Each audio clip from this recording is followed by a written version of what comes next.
The Widow's Mite is a short story by the American writer Charlotte Perkins Gilman and was published in 1911. It tells the story of the McPherson family during the immediate aftermath of the late Mr. McPherson Sr.'s funeral. James, Ellen and Adelaide, the McPhersons' adult children, having variously travelled from the east of America where they now live, have gathered at the family ranch just outside Denver in the US state of Colorado in the west of the country to await the arrival of the lawyer, Mr. Frankland, who will read their father's will. While Mrs. McPherson is upstairs resting, they negotiate who of the three will assume the burden of taking their dependent, widowed mother into their home. According to them, at the ripe old age of all of 50, she is a much broken figure who only ever dresses in black. She is also more or less penniless, and so the task of taking her on is not to be underestimated. In view of this, they are all reluctant to step up to the plate, even though they accept that it is their filial duty, citing reasons such as money, convenience, time, their spouse's willingness, and even what they imagine to be their mother's own preferences. One consideration that is conspicuous by its absence is filial love. The lawyer duly arrives, but Mrs. McPherson declines to come down from upstairs until after the will has been read, having declared that she already knows what is in it. The only surprise is that there is rather less money than they had expected. Mrs. McPherson now makes her entrance, clothed in a black cloak and veil. Rather than the much broken figure we have been led to expect, she presents herself in a calm, dignified manner as she announces that the will is actually irrelevant. It seems that her husband signed over the deeds of the ranch to her shortly after it was written to protect it from being taken in payment for debts. Much to her children's surprise, she announces that she has, in the intervening years, turned the ranch into a successful sanatorium that provides a steady income. While she is prepared to honour her husband's wishes by sharing out what he actually had left in his own name, she has no intention either of handing back the ranch, which she believes is rightfully hers, or of being a burden on any of them. She has spent the last 50 years of her life being dutiful and living for others, and now she means to spend her last 30 living for herself. Removing her cloak and veil, she reveals herself dressed ready for travelling and is all packed and ready to depart on a world tour. The story ends as the four go their separate ways, the three children disapproving and flabbergasted. Gilman, as well as being a writer, was also a lecturer, economist and theorist who fought for women's rights both inside and outside the home during the early years of the 20th century. One of her most famous works was Women and Economics, a treatise that called for economic freedom for women, without which she felt they could never be truly independent. She detested the pressure on women to conform to a role prescribed for them by a patriarchal society, informed by an expectation that they should live their lives exclusively in the home, bringing up children, while being denied the opportunity to make money for themselves. In a story where we can identify themes of duty and obligation, autonomy, self-empowerment and identity, Gilman uses The Widow's Mite to explore all of these concerns. Gilman utilises a third-person objective point of view to tell her story, which is where the narrator is limited in their knowledge to what is seen and what is heard, without describing in any detail the thoughts and feelings of any of the characters. This creates a detached tone which is particularly effective in communicating the lack of emotional connection and warmth between any of the McPhersons. The word duty is inescapable, appearing as it does 8 times in the story, running through it and the characters' lives like the motto on a stick of rock. While there are professions of duty in abundance, these, Gilman seems to be saying, however, are not expressions of love. Not only does duty not automatically breed love, it seems to actively stifle it, breeding only resentment, with Mrs. McPherson seemingly just as detached from her children as they are from her. Duty is portrayed as something transactional that is to be repaid in kind and is only accompanied by negative experiences and feelings, such as work, care, and trouble. The story divides into 2 halves. The first half focuses on the conversation between James, Ellen, and Adelaide, as they base their negotiations for who is to take on the duty of their mother's future care on their preconceived notions of her identity as a dependent, penniless, and spiritless widow. Note how the reader is not told her given name, and thus she never seems to have an identity in her own right. This has always been predicated on the role that she has in relation to other people, with its associated duty or obligation to defer to their needs, i.e. the widow, a woman whose identity is based on being the surviving wife of a man who has died and who has the obligation to honour his memory by grieving quietly and uncomplainingly and to follow the wishes in his will that dictate she is to be dependent on her children for the rest of her life. Mother, a woman whose identity is based on being the sole caregiver to her children and whose duty it is to exclusively stay within the home to see that their needs are met. And Mrs. McPherson, a woman whose identity is based on being the wife of the man whose name society dictates she take to indicate that she belongs to him.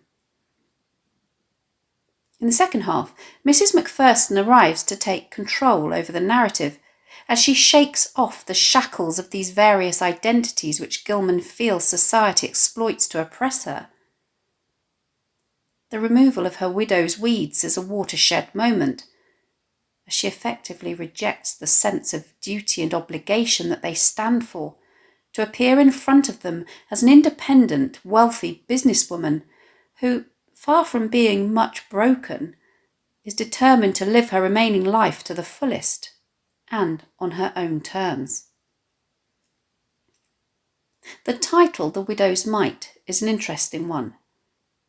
The word might in this context means strength and power and refers to Mrs. McPherson's unwavering determination to stand up to those who wish to foist upon her their own sense of what her identity should be.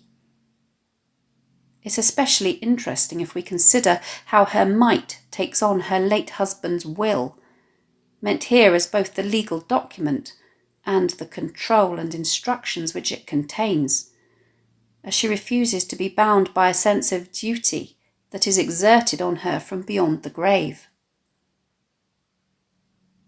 The story opens at the ranch in Colorado after the funeral of the late Mr. McPherson Sr., and Gilman begins by introducing us to James, Ellen, and Adelaide, his 3 adult children.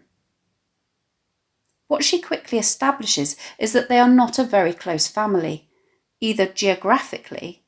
James lives in New York, Ellen in Boston, and Adelaide in Pittsburgh, or emotionally, and that their presence at the funeral is purely out of a sense of obligation, rather than from any feelings of love for either of their parents, or for each other for that matter. All 3 have spouses who have made excuses not to come. James's wife because she could not leave the children. That is what he said, although the real reason is her unwillingness to leave New York except for Europe or for summer vacations. While Mr. Jennings could not leave his classes in Cambridge and Mr. Oswald could not leave his business in Pittsburgh. That is what they said. Note how the repetition here suggests the disingenuousness of their reasons and how the 3 of them don't feel comfortable, even as siblings, to share what they really feel. Even Mr. McPherson's own daughters don't really want to be there. They felt it a duty. After what is described as a cold, melancholy lunch, and as they await the arrival of the family lawyer to read their father's will, which they all agree is only a formality, James rather abruptly addresses the elephant in the room. What are we going to do with Mother? This reveals a lot about their relationship with her. Not only do they think that they can discuss and make decisions about her future without her presence, but the way in which they talk about her lacks humanity, with the phrasing of James's question being particularly cold. She is a problem that nobody wants to be lumbered with, but which needs to be solved nonetheless, because that is their duty. They all profess to be prepared to take her, although the caveats they attach are revealing. Note Ellen's emphasis on the word could here, suggesting that she is less than enthusiastic about the prospect, unless it is financially beneficial for her, which she reveals without meaning to. Note how she quickly corrects herself so that she locates any potential obstacles at her mother's door instead. We could take her. It would depend a good deal on how much property there is. On where she'd want to go. Adelaide is similarly reluctant, going through the motions of expressing her willingness, while simultaneously declaring that it wouldn't be ideal, as I don't think it would be very pleasant for her. Mother never did like Pittsburgh. Ellen is instead anxious that James take on the responsibility. The mother is all of 50 and is much broken, because it has all been such a long strain on her. I should think you could make her more comfortable than either of us, James, with your big house. Adelaide agrees somewhat conveniently, weighing in that I think a woman is always happier living with a son than with a daughter's husband. Although James agrees that there is some truth to this assertion, there is something holding him back. But it depends. He stopped, and the sisters exchanged glances. They knew upon what it depended. They are presumably thinking of the fact that James's wife would have something to say about it. The reader gets the feeling, from hints that have been dropped, that James has done rather well for himself in his marriage, and that, as a consequence, his wife makes all the decisions. They are obviously wealthy, as they live in New York in a big house, are able to travel to Europe, and from what Ellen says when they're talking about money for clothes later on, it is clear that Maud spends a lot on them because she is in society. Note how she adds that Mother wouldn't dream of having so much, to indicate that they attribute her with thoughts and desires based upon their own preconceived ideas. Fortunately for James, Ellen comes up with what she believes to be a workable solution. Perhaps if she stayed with me, you could help some. James grasps at this with both hands. She might visit between you, take turns, and I could pay her board. A swift calculation of the money needed for food and heat and light and extra service, as well as for clothes and car fare and small expenses, soon takes the wind out of his sails, however, and the suggestion that Adelaide's husband Oswald help out goes down like a lead balloon. I do not think he would be willing, James, as he never seems to have any money outside of his business, and he has his own parents to carry now. No, I can give her a home, but that's all. After all, she says, you would have none of the trouble or care, James. The way in which they continue to describe her suggests that she is almost an invalid who will need round-the-clock care and attention. Their conversation turns to their father's estate as they try to work out how much the ranch, which they intend to put on the market immediately, is worth, and Adelaide rather irrelevantly observes, "Speaking of clothes, I see Mother didn't get any new black. She's always worn it as long as I can remember." This is significant for what it tells us now, but also for what we realise later on when we meet Mrs. McPherson for ourselves, and she removes her borrowed cloak and veil to reveal coloured clothes underneath. Not only do we see that Adelaide is slightly disdainful and condemnatory that her mother has not spent money on an appropriate wardrobe for her new identity, as a dutiful and grieving widow, but it also tells us that she's always dressed in a very sombre manner, perhaps suggesting that she has been mourning her lack of autonomy her whole life. They begin to reflect upon the death of their father and the relationship they had with both their parents. At Ellen's suggestion that their mother is bearing it pretty well, Adelaide reasons that it is because it's not like a broken heart, although of course father meant well. Ellen agrees, admitting that he was a man who always did his duty, but we none of us loved him very much. This is too much for James to hear, even though he is probably thinking the exact same himself. He's dead and buried, said James. We can at least respect his memory. Ellen changes the subject to observe that, due to her black veil, they have hardly seen their mother, although it is inevitable that the awful strain of their father's long illness must have aged her, especially as mother never was good at nursing. This is quite telling, as she's clearly remembering how her mother seemed to lack tenderness when she was doing her duty of looking after her when she was ill. This will, of course, turn out to be ironic later on, as nursing is exactly what Mrs. McPherson has been able to make a successful business out of. The true irony is, of course, that while they are all able to acknowledge that they're not affectionate with one another, they completely lack an understanding of why this is so, even when the answer is staring them straight in the face, as we can see from the following exchange. We don't any of us seem to be very affectionate about mother, Adelaide presently admitted. I don't know why it is. We never were an affectionate family, I guess. Nobody could be affectionate with father, Ellen suggested timidly. And mother. Poor mother, she's had an awful life. Mother has always done her duty, said James in a determined voice, and so did father as he saw it. Now we'll do ours. Note how Gilman communicates here that the real tragedy is that each generation inherits a sense of duty from the previous one. They are trapped in a never-ending cycle, doomed to repeat the same behaviours that make them unhappy.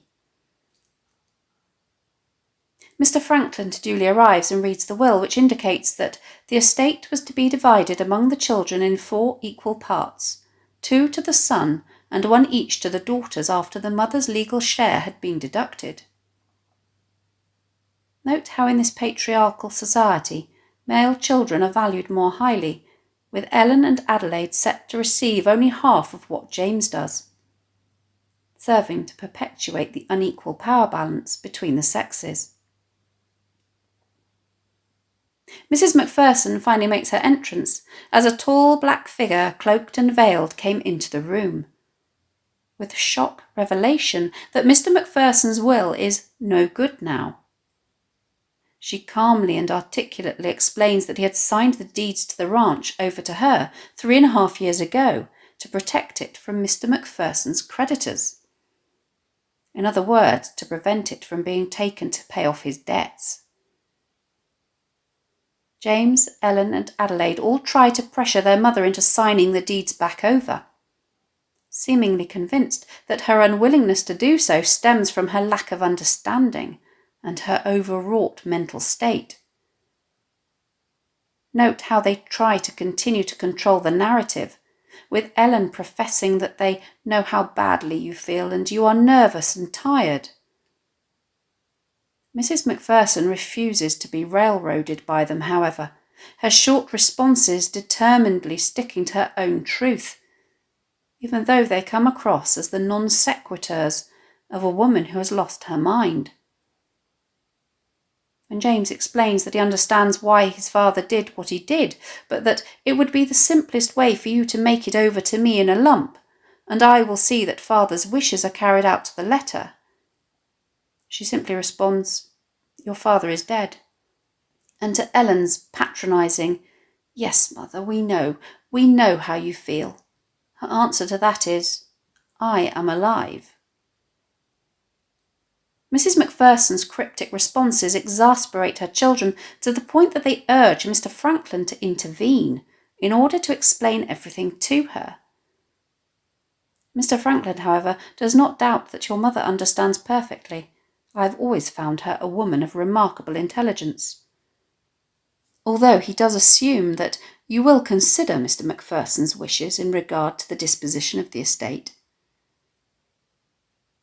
It's at this point that Mrs. McPherson definitively takes control of the narrative, speaking out and standing up for herself for the first time in 50 years, as she finally gets to reject the words that other people have been putting in her mouth and the identities they have imposed upon her.